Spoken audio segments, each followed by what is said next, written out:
back, everyone. Today, I have Kelly Lyons on here. I'm going to interview her about her story, and what she does is she helps women overcome binge eating, and she's going to tell you a lot more about that.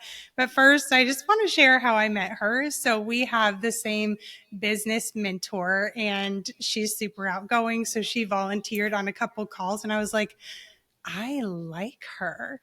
She was like doing a hot seat. I'm like, I like her. So I sent her a message and I was like, good luck on your upcoming launch for your business, blah, blah, blah, blah, blah. And she's like, oh, thanks. And then I followed up a few weeks later and chatted with her. And then at one point, you guys are going to die. I just sent Kelly a message and I was like, I think I literally said, can we be friends? She was like, of course. I was like, who is this crazy person? No, I'm just kidding. Like, who does that? But I was like, I just want to be friends with her, so I'm going to ask. Oh my gosh. I never would have done that in the past. No, okay. I'm so happy to be here. And we became fast friends. And believe me, if anyone is like, can we be friends? I'm like, hell yes, we can. Talk about becoming friends as an adult. It is not easy. So when you said that, I'm like, yep, we're all ready, girl. And now we're in like multiple group chats with different people. We're on each other's podcasts. So I am so happy to be here, Steph. Thank you so much for having me. Thank you for coming. Okay. I'm going to just turn it over to you. Tell us a little bit about who you are. Yeah, well, hello, everyone. I'm so excited to be here. So my name is Kelly Lyons, and what I do is I help women stop binge eating and stop overeating so they can finally feel in control around food. And the way that I do that is I have a community where women who have struggled can come together and they get coaching calls, they get 24/7 support, they get courses and programs, because when people struggle with this, it can be very isolating. And my goal is to be the person that I wish I had when I was struggling. And we're going to get deep into my story, but I struggled for a long time because I was focusing on the wrong thing. So that's what I do. That's who I help. And I am so honored and so blessed to be able to do that. Oh, and I am so excited to share you with everyone today because I've just, now for a year plus been watching your stories and seeing the testimonials come through. And it's incredible seeing the results that you're able to help everyone get so that they don't have the struggle that you had, or it doesn't last as long as it did with you. So let's just dive into that. What was life like when you were struggling? Oh gosh. Yeah. So if you've ever seen my stuff on social media, one of the things I love to say is I binged and was food obsessed for 12 years. So you don't have to be anymore, because I struggled for so long. And it started probably, I want to say my senior year of high school. And just to not spend too much time there, but around that time, everyone's figuring out what their next step is, where they want to go to college, what they want to major in, what they want to do. And I was someone who really loved high school. I loved my friends who are still my best friends to this day. I loved playing sports. I loved that environment. I was a homebody. And the fear of taking that next chapter when I didn't know what I want to do was terrifying to me. And I loved playing sports, and sports ended. And I went from getting home at 7:00 at night to getting home at 2 p.m. My parents were still at work. I didn't know where I wanted to apply to school. I didn't know where I wanted to be. And I just felt so lost and alone. And I turned to food. And I quickly realized that I could eat. And then because I had my license as a badass senior, I could go rebuy the food so no one would know. And it was like my little secret. But then immediately I had to lose that weight because I put on weight fast, right? I went from playing soccer 6 times a week to doing absolutely nothing and eating a ton. And then I started Weight Watchers. And my first diet put me in a black hole for so long, because what I was doing was I was counting calories, counting my points, eating perfectly. And then I would lose weight at the weigh-in, right? And to celebrate, I would eat. And I would eat and eat and eat. But then I knew, okay, I got to eat perfect before my next weigh-in. And it was around and around and around. And that one diet led to 50 diets. That one time eating way too much to celebrate turned to every time the scale was either down or up, I would binge in private and then get back on track the next day. And this Yeah. lasted 12 years. And it's so interesting to talk about because people in my life who have been in my personal life for a while, they love hearing my story. They're so supportive, but they were like, I had no idea you struggled. And here's You why. hid it. Oh my gosh, did I hide it? I feel like I could be a private investigator if I wanted to because of the way I hid everything. So like Wow. if me and you were out to dinner, for example, Steph, back in the Yeah. day, I was always looking like the person who was healthy. I was getting the grilled chicken salad, dressing on the side, Diet Coke for me. And I was the one who was always dieting. I was always the one who was eating well, going to the gym at 5 a.m., doing all the things. But then I would leave dinner and I would hit like McDonald's, Burger King, Wendy's, or I would go home and eat in private and then try to make it up at the gym the next morning. So from the outside looking in, nobody knew I had this struggle. And I honestly felt like I was living two different lives.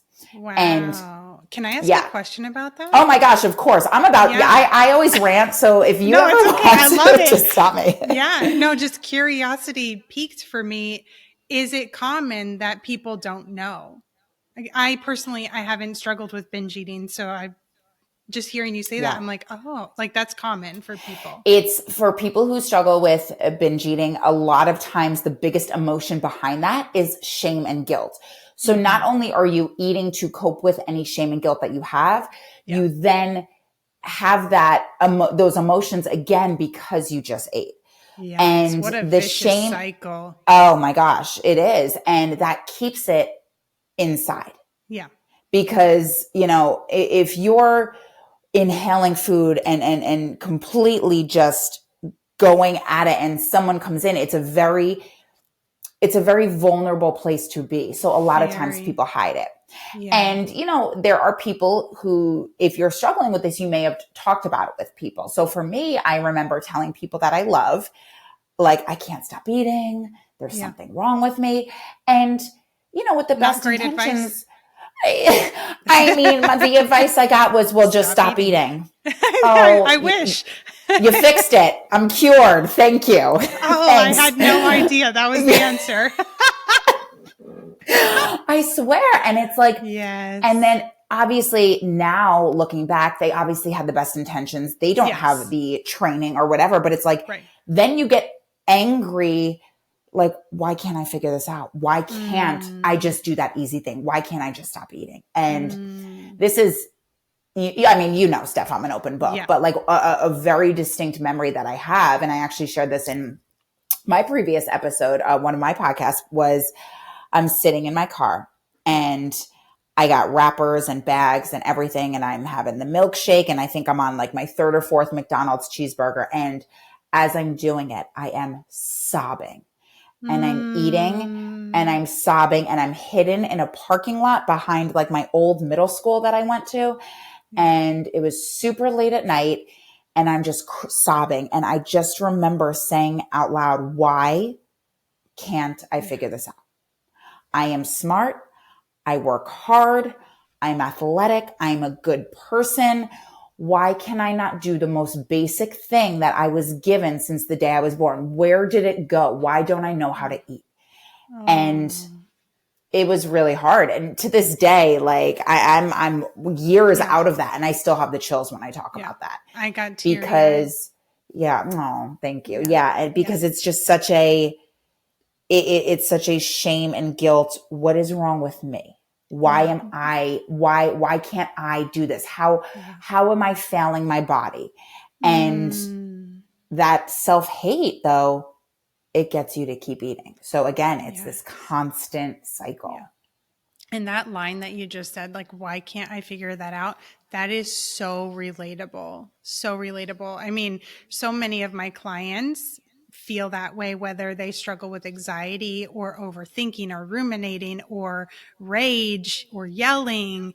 Like, why can't I figure it out? Because honestly, like, we're not taught to address the root cause. We're taught to address the symptoms, and you can only like put a Band-Aid on for so long. And you saying that hits with these food struggles so much, because that's what I did. I only fixed the symptoms. So like the things that I tried to do was, okay, well, paleo didn't work. Now I got to go back to Weight Watchers. Oh, Weight Watchers doesn't work. All right, let's get out the juicer. And just diet after diet after diet. And one time, for the people in my membership, I made a list of all the diets I did, and it was well over 50. And I failed every single one of them. But here's the thing. In my eyes, I was the problem. Yeah. Even though the system is designed to keep you stuck and designed to keep you failing, because they need you to keep failing so you can stay a consumer for the diet industry. Right. It was my fault. Yes. And one of the things like I love to say, and it's such a big perspective, like, so we know, diets have a 95% failure rate, except we blame ourselves. Right. But now let's take that. Right. Every time we're the problem. We're the issue. Right. But now let's put that in a different perspective. What if you want a trip to a beautiful island and you're about to walk in the plane and the pilot comes out and says, welcome aboard to Fiji Airlines. Here's your warm towel. The plane has a 95% chance of crashing. You are seat 12B. Enjoy. You're not going to be like, thank you for my warm towels. You're not going to be like, I'm sorry. What seat am I? Okay, thanks. I'll take a glass of champagne, please. You'd be like, God, what Kelly, the that hell? was so good. That was so good. No, everybody would get off immediately. Yeah, you'd be like, see ya. But for some reason, we continue to do the diet over and over. And we take the warm towel, we take the glass of champagne, and we continue to do it. Just do it over and over. Yeah. Rather than, what the hell? Why am I doing this still? Right. And hearing you say over 50, I saw, it was a little bit after my little one was born. I was like watching somebody's Instagram stories and I saw this post, and it was asking women, how many years have you been dieting? And some of them, Kelly, you're not going to be shocked, were like 30 years. 40 years. And I was like, that shocked. I have goosebumps right now. That shocked my entire system. And in that moment, like that was a moment for me. I was like, I will change this for my children. Like, I will not continue this. I will not. And it really hit me hard because after Sophie, I struggled more to lose weight. It was the pandemic and, all kinds of stuff. The first pregnancy, lost all the weight really quickly. Second one, I would like lose 10 pounds, gain 10 pounds, lose 10 pounds. Yeah. And so, but then seeing that, I was like, I'm not really sure exactly what I'm going to do, but I will break this for my girls. I'm not going to keep this up. And you should be so proud of yourself. And, so many women who join my community, their big reason and the biggest result that they get is, I can't believe that like I now am not passing this to my children. And I'm going to try not to cry when I say this, but around Halloween, someone said in the group, she talked about this inside the community. And she said, I am sitting here sobbing because I went trick-or-treating with my girls and they asked if I wanted a piece of chocolate. And I said, yes. And they started cheering, Mommy can eat with us now. And like, I'm literally like trying not to get choked up here. And she said, you have given me a gift that I've never I never would have had. And we don't see the things that we say and the things that we do that affect the people around us. And, your kids are young. I have a almost 4-year-old, which is crazy to say, and a 1.5-year-old. And they see everything. They repeat everything. They do. And now we have rules in this house. We do not talk about our bodies. We do not talk about foods that are good and bad. Nobody will comment on the amount that my children eat or do not eat. Yeah. And what we are doing to their bodies. Exactly. And what we are doing is we are breaking that cycle. And that is something that is so profound. And we don't see the ramifications of what we do until it's already done. Yeah, that resonates so much. Oh my gosh. I know. I literally like cried on that one. Did not think we would be crying on this episode. No. I am a crier. I cry all the too. time. Me too. See?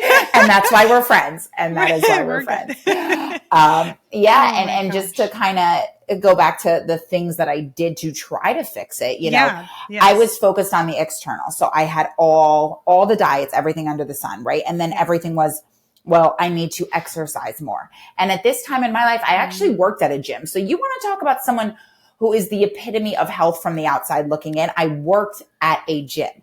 Yes. So I would work, but then in between that, I was going to the gym in between my classes 3 times a day. So people who at the gym who knew me on a personal level, oh, Kelly's at the gym again. And I was working out more. Yeah. I was making sure I would eat perfect. And then I was doing, having more willpower or putting more rules on, thinking that it was just me not working hard enough. Right. It's not a willpower thing. It's not that you're not working hard enough. Thing. No. And I'll tell you what, we use willpower in a lot of different ways that we don't even realize. And as a mom, I know you get this too, right? Yes. My willpower slowly runs out when I'm not screaming at my kids at 7 a.m. when they're driving me nuts, right? That takes willpower.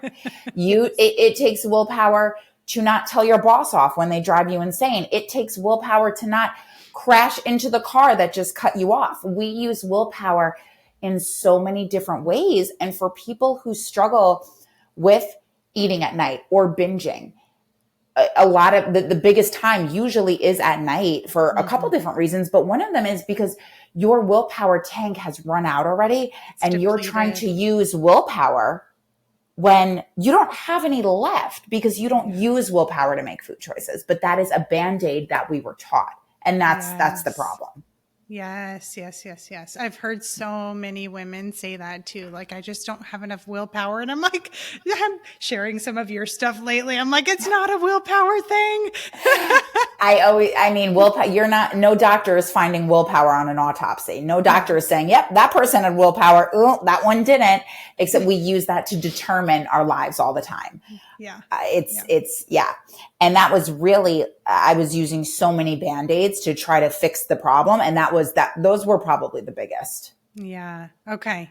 That makes sense. And I feel like that's what most people are doing. So I can't wait to transition into where are you now? What did you discover? Yeah. Talk us through that. Oh my gosh. Where am I now? Besides being so blessed that I went through that, because like if you told me, again, going to try not to cry, if you told me that girl in the car sobbing, just not knowing what to do with her life and how this happened, if you told me that girl was now going to help thousands of women all over the world get past this, I would have not believed you in the slightest. So my first thing is like, I'm so blessed for that struggle because that got me to where I am now. And I think a lot of times I tell my members, especially moms who want to pass on these new habits and these new thoughts and beliefs to their children, of being on the other side now, you would not have been able to do that if you didn't go through this struggle, right? Because you now know what you're not going to be for your children and what your children are not going to see and experience because of what you went through. So we can hate ourselves. Yeah. We can hate ourselves as much as we want, but we have to see it with graciousness because now we're passing on the changes to the most important people in our life. Yeah. So that's one. So so first having the compassion and the graciousness and just the gratitude for that struggle. But oh my goodness, where am I at now? I think the most important thing is food is not the forefront of my life. And when I was struggling, I couldn't be present in anything. Mm-hmm. My family and I, we're going on vacation in a couple days. We're going to Aruba. And You're not dieting like crazy I am not detoxing. Right. Right. I'm not eating like the lettuce and leaves off trees to be that perfect weight. Right. I'm looking up restaurants. I'm looking up the excursions. And yes, my old vacations and trips and all those things, I couldn't be present because once I got on vacation, I was like in binge drink and binge eat mode because there was no Yes. point of still detoxing because I wasn't where I wanted. So why am I going to keep being miserable anyway? I'll just detox when I get home. Yeah. So that entire trip was just like a window as to how much can I eat before I have to detox again? So I was missing out on vacation. I was missing out on time with my friends. I was missing out on the weather and the memories and all these things. And now I can be present with the things that actually matter in my life. And Yes. I love food. I am a self-proclaimed foodie. My husband and my favorite thing to do is go out and try new restaurants, but Yeah. it doesn't take over my life. It is not more important than the things that actually make my life the beautiful thing that it is, And that's like 10 years ago, 12 years ago. Oh, sorry. Did I cut you off? The you no, 10 you're years good. You're ago, good. 12 years ago, you would have never imagined that you would be saying this right now. Never. And the fact that like, it's so interesting because this happened to me in the beginning, but this happens to so many members too.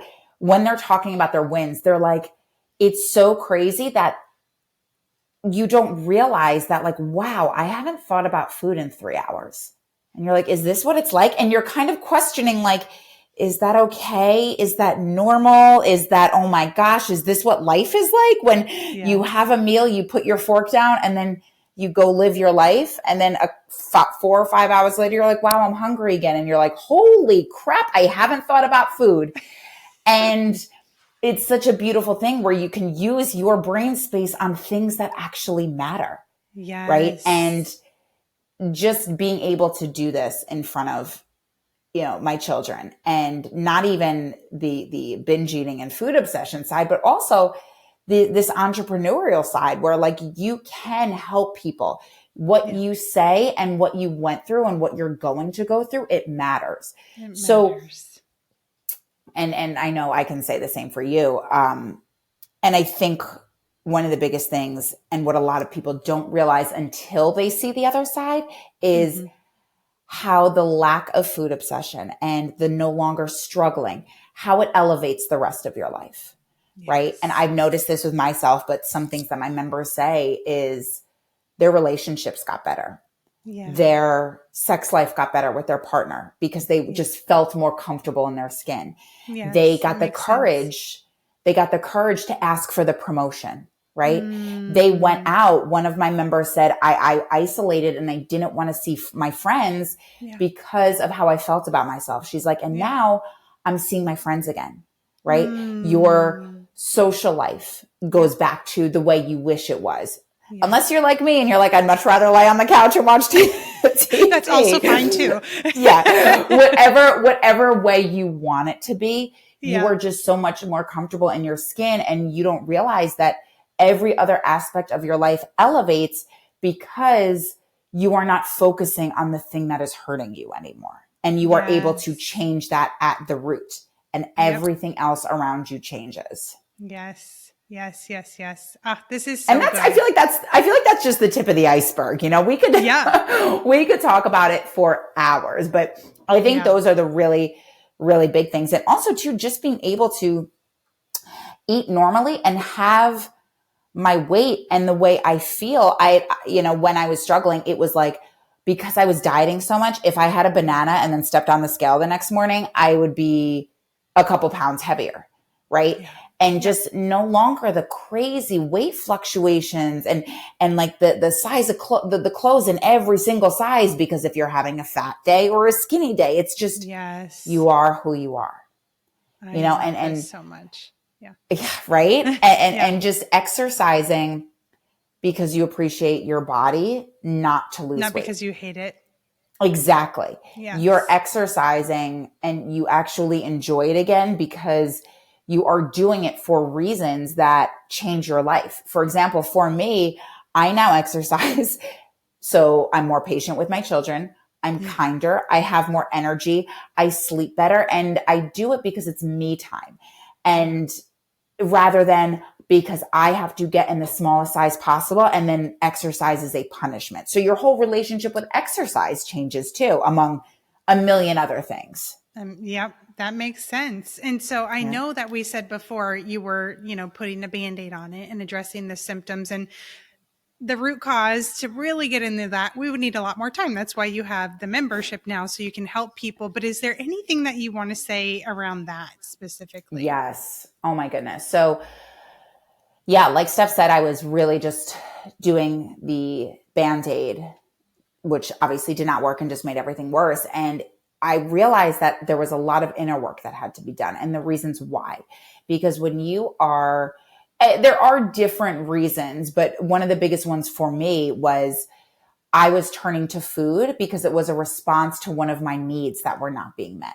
Mm-hmm. And just my personality in general. I was, and I'm getting better. I'm getting a lot better, I should say, is I Yeah. was a very big people pleaser. I did everything for everybody, and Mm-hmm. I wanted people to like me. And when Mm-hmm. I was younger and when I was struggling, Yeah. I was a partier. I was a big drinker. Even if I didn't want to go out, I would say yes. I just couldn't miss anything because for me, that meant I was liked and I had friends and people wanted to Yes. be around me. Yes. And what happened was I would do all those things, but then I had nothing for me. I had no me time. And Yeah. I was giving my energy to not only things that I didn't want to do, but giving my energy to other people and not myself.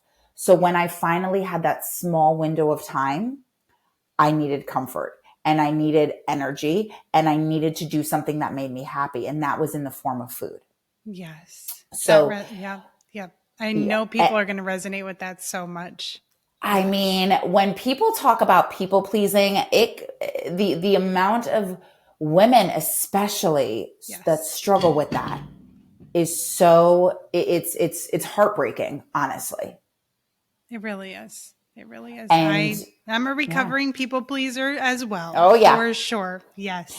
recovering, definitely getting a lot better, but it's Yeah. hard, and I think it's Yeah. always going to be a journey for everybody, myself Yeah. included.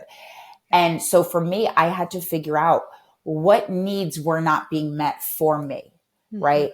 I had no me time. I had no form of self care. I wasn't doing anything for me and the Yeah. joy that it brought me. I was doing things to fit into a box that other people wanted me to be in. So Mm-hmm. I really I had to find myself and I had to really take the time to figure that out. Yeah. And once I did that, the food lessened a little bit. And obviously that is Mm. just one piece to a very Right. large puzzle. But, Right. you know, something else that I did was I had to let go of the rules that I was putting myself with food. And a lot of people hear that and they say, "Oh my gosh, but if I don't have rules, I'm just going to eat everything." Right. They're terrified, but it's not like that. Terrified. And I totally Yes. get that. And actually, in my membership, we walk you through that process step by step because that light bulb of, oh my God, that if I don't have rules, then I'm just going to lose control. Yeah. No, the reason you lose control is because you have rules, Because right? It's it's because it's too stringent. exactly. And I don't Yes. know why I miss metaphor today, but one of the, I I always love say, it. like, if you take a very quick step, I said you couldn't think about giraffes. You can think about anything but giraffes for the next 10 seconds. I'm going Giraffe to guess you're immediately popped in my head. immediately. Yes. It's Yes. either giraffe or, oh my God, I can't think about giraffes. So you're Right. still thinking about them, right? You Yes. tell yourself you can't have something. You immediately like, what do you mean? Your inner child, we have a temper tantrum and Yes. you start seeing them everywhere. So Giraffes or cupcakes or whatever, whatever it is. whatever it is. Yes. Right. You see them everywhere. You Yeah. notice when people are eating them. Yeah. You are hyper fixated on what other people are eating and what you're not allowed to eat. So you literally become obsessed. Yes. And when you don't have food rules, it's not this whole, okay, let's throw caution to the wind. McDonald's is down the street. The bakery's this way. Go nuts. It's no, I actually am able to listen to my body with this process and give myself the freedom of choice, grounded in who I am and what my identity is, not Yes. because I told myself I can't have a cookie. I love And that. that's when I don't want to say easily, simply, maybe simple, but not easy. Yeah. You'll notice that the pull to food slowly dissipates, because Mm. then over time, a cupcake has the same mental load in your brain as like vegetables, because Yeah. you don't have this pull towards it because you're not putting these stringent rules around Restrictions. them. Yeah, Yes, yes, absolutely. yes, yes. That makes complete sense for sure. Yeah. I've It's, tried to explain that to a couple of people I know, but in one ear out the other is what it seems like. I'm like, oh, okay, well, you know I'll just what? share Kelly's post now. Well, I appreciate that. And it's funny. And we've heard this from our lovely business mentor, when the student is ready, the teacher will appear, and Yes, people can hear the same things over and over and over. And, absolutely. when I was starting this business, one of my girlfriends, I know that she really, really struggled with this as well. And I know that because the basis of our friendship in the beginning was built on this struggle. Yeah. And, she asked me what I was doing, and she was super supportive. And I would ask her, like, listen, I would love to teach you and I would love to help you, Yeah. and it was just kind of like, okay, yeah, maybe one day, and I'm not going to push, if somebody doesn't want my help, whatever. Right. And then finally it was like, okay, Cal, like, I'm ready. Do you think we can do this? And she had the most incredible transformation. And she was also, she was a bride at that time. She was getting married. And so talk about not only these crazy restrictions and this struggle, but then the pressure of getting married. Right. Yes. And the transformation she had was so profound. And I was like, you know what? Like, this is it. I am onto something, and I'm going to help millions. And, she wasn't ready in the beginning, Yeah. but And not everybody once, is, and that's okay. not everyone is, and that's okay. I'm always like, I'm here when you need. And it's a really hard pill to swallow, but the majority of people will get there to that point because they don't realize that the thing that they're doing is keeping them stuck until you do it over and over and over. And, you are going to hit a wall, Yeah. and Yep. it's unfortunately that's the way it is. And I'm sure you have a lot of people with that experience in your community as well.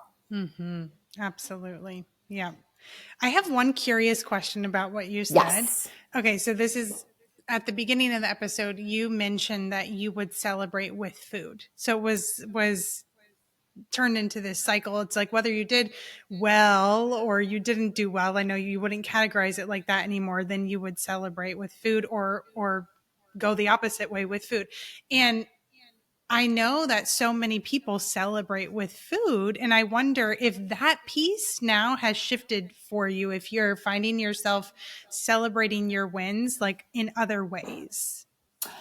That's a really good question. So first, I would celebrate, but I would also cope with food. So like, for example, Right. if the scale was down, yes, let's celebrate. I did so good. I deserve it. Let's go eat, Yeah. just eat everything until I had to start over.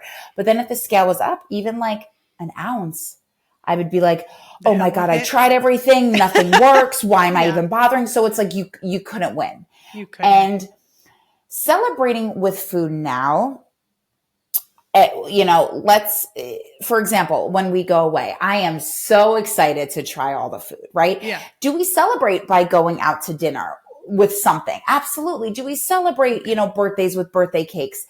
Yes. But at the same time, we know there's so many other ways to celebrate, right? Yeah. So just what's When different. when I was tunnel vision on the food, I would celebrate, I would cope, I would comfort, I would numb, I would be happy. Everything ended at food. And now, because I'm so in tune with my emotions and I'm able to name and process them rather than shove them down, Yeah. I can celebrate normally, whether that's going on a trip or getting Right. my nails Vacation. done, or, like 2 weeks ago, I was having a really hard time with mom life. And I said, I just need a day with my best friend. Me and her went out to Yes. lunch and we walked around with coffee, and like, essentially that's celebrating with food, but Yes. it's nothing like the way It it looked, was. yeah, it looks totally Yeah. different. Yeah. Yeah, Okay. Yeah. absolutely. Love that. Thank you. Okay. So let's see. Do you have anything else you want to share before I ask you like a couple, just last two questions? I think the biggest thing is I always want people, because we do this thing, especially as women and people pleaser, everything is always our fault. We're not good enough. We're not strong enough. We're not thin enough. We're not tall enough, whatever. And I want anyone who is listening, if you are feeling like, wow, this is me, this is exactly what I've been going through, I want you to cut yourself some slack. I want you to know it is not your fault and that there is a way out. And I am getting chills like you wouldn't believe, because we have been taught that if you are struggling with this, it's on you and you're the problem and you're the issue and you're not strong enough and you're weak. You. Yeah. Rather than, hey, let's take a look at my environment and what I'm doing to myself. Yes. It is not your fault and it is fixable.